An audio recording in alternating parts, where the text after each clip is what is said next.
거나 마실 수 없습니다. 왜냐하면 흘리면 이 나무가 벌레가 먹고 하기 때문에 여기에는 안에서는 자실 수 없고 바깥에서 자시면 됩니다. 자, 이 서원은 원래 이곳에 있지 않았어요. 여기서 6km 거리 풍산에 지금 현재 안동 교도소가 있는데 그 인근에 이 서원이 있었어요. 애초에 이 서원은 서당으로부터 시작합니다. 풍악서당이라고 해서 풍산 유시들이 그쪽에 세거했었는데 고려 말렵에 그쪽에서 있다가 1575년 서해 유성용 선생 34세 이쪽으로 옮기게 됩니다.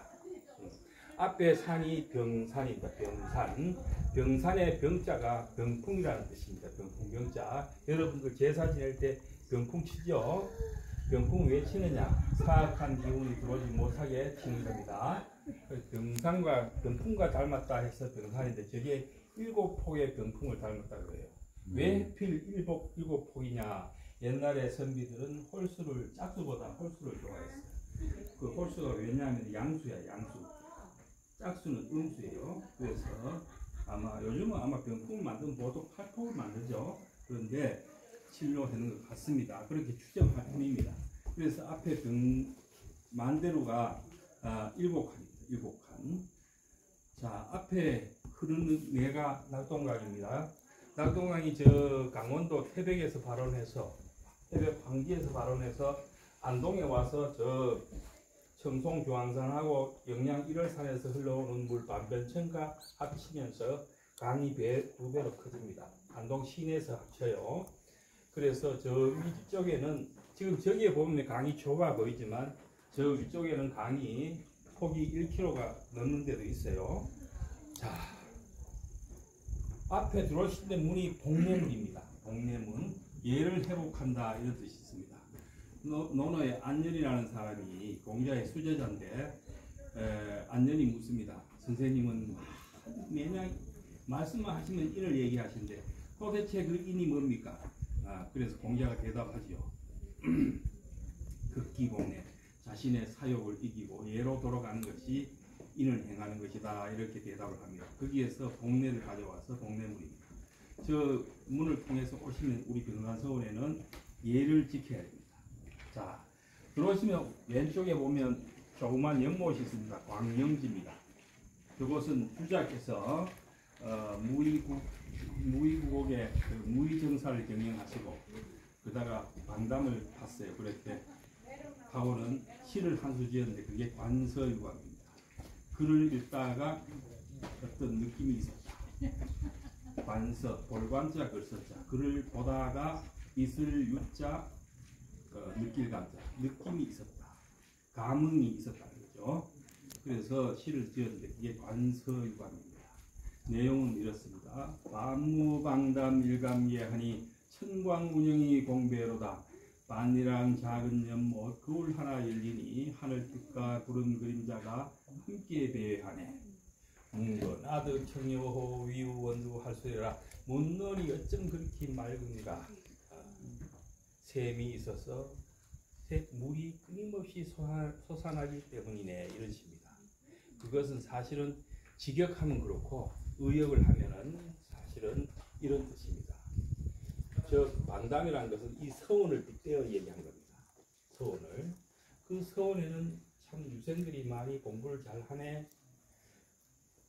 그 서원에 어쩜 그리 학문이 깊은가 이렇게 물어요.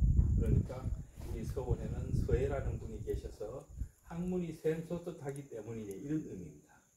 그래서 지금 현재 저기는 광영지라고 했지만 도산서원에 가면 천광운영대라고 있어요. 그것도 같은 의미입니다. 의미는 같습니다. 자, 앞에 보이는 만대루가 저게 7칸인데 우리 서원의 건축학적으로 백리라고 부릅니다. 저게 가장 아름다운 건물이라고 부릅니다. 높지도 않고 낮지도 않고. 저게 이제 만대루의 만대라는 말은 두보의시에서 가져왔다는 설이 있고 주자의시에서 가져왔다는 설이 두 가지가 있습니다.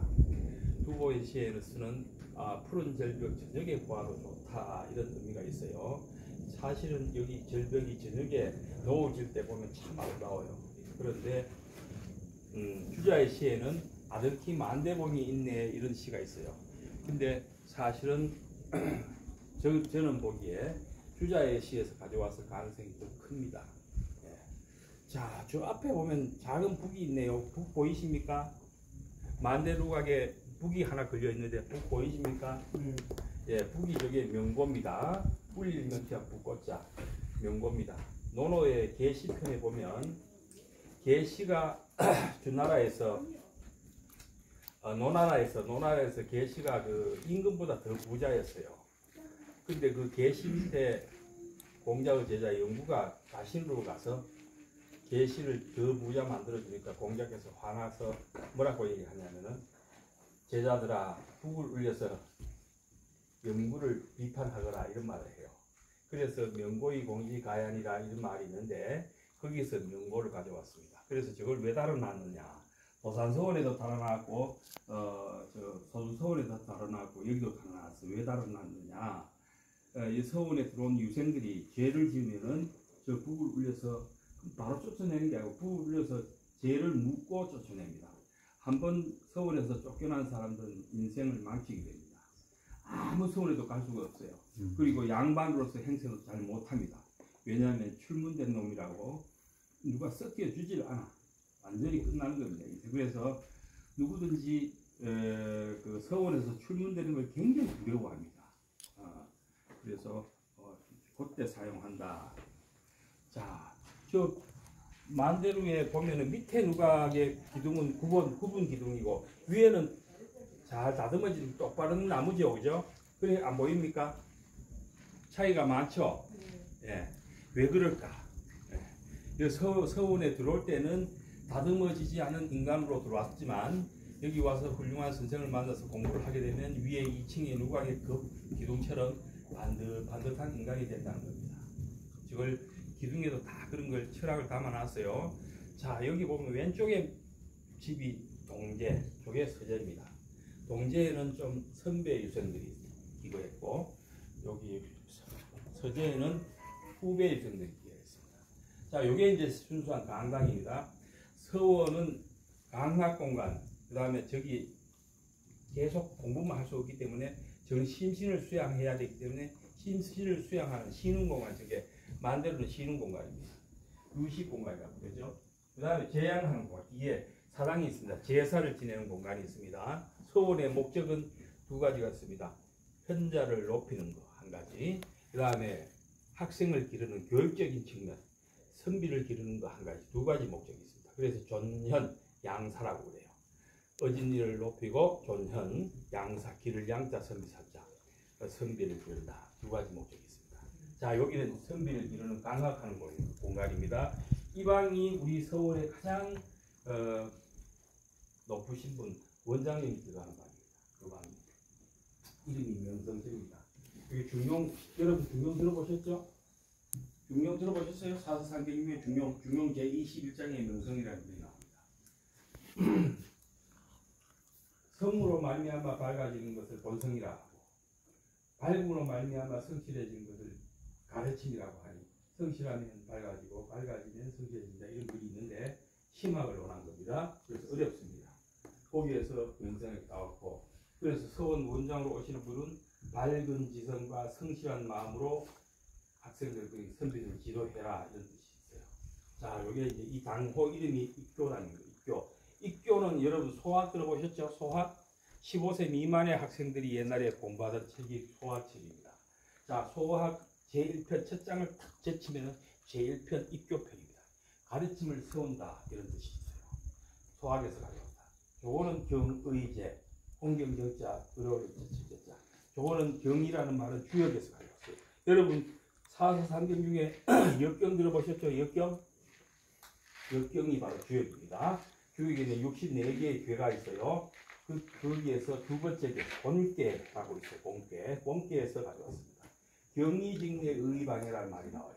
경으로서 내 마음을 바르게 하고 의로서 내 몸가짐을 반듯하게 한다. 이런 뜻이 있습니다. 조방은 이 서원의 일을 견인한 유사들 방입니다.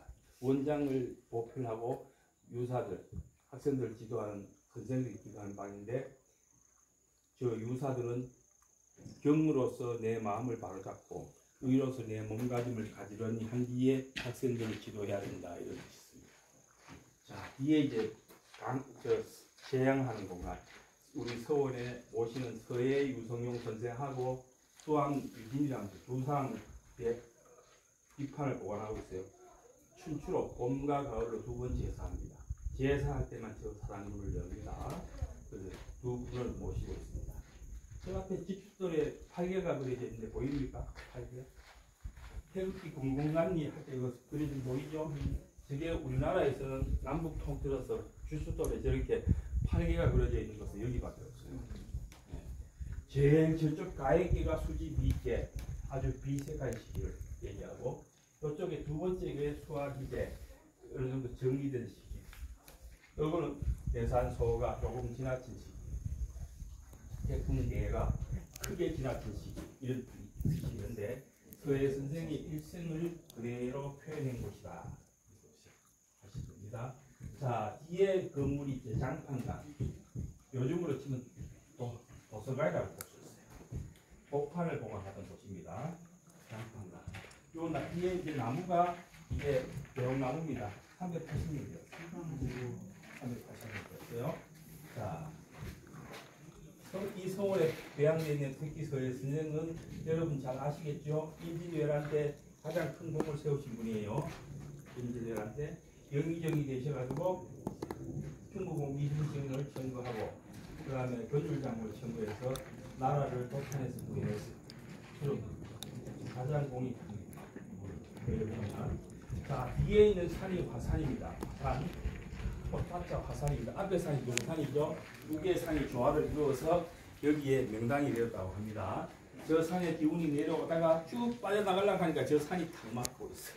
그래서 여기에 명당이 되는데 여기에서 공부를 하면 공부를 잘 못하는 사람도 공부를 잘하게 되고 또 그 건강이 나쁜 연세 높으신 분들은 노모배하라고 늙은 나무에 꽃이 핀다고 한 30분만 앉아있으면 기운을 받아요. 그러니까 여기 오셔가지고 사실은 저 만저력에 올라가서 저 병산을 바라봐야 가장 아름다운데 저기는 지금 안전 문제 못 올라갑니다. 그 다음에 여기서 바라보면 아름다워요. 그래서 이 서원이 우리나라에서 풍광이 가장 좋기로 유명한 곳입니다. 그러니까 한 30분 동안 여기서 기운을 잘 받아가지고 건강도 챙기고 이렇게 정신도 수양하시고 그래 잘 돌아가시기 바랍니다. 네,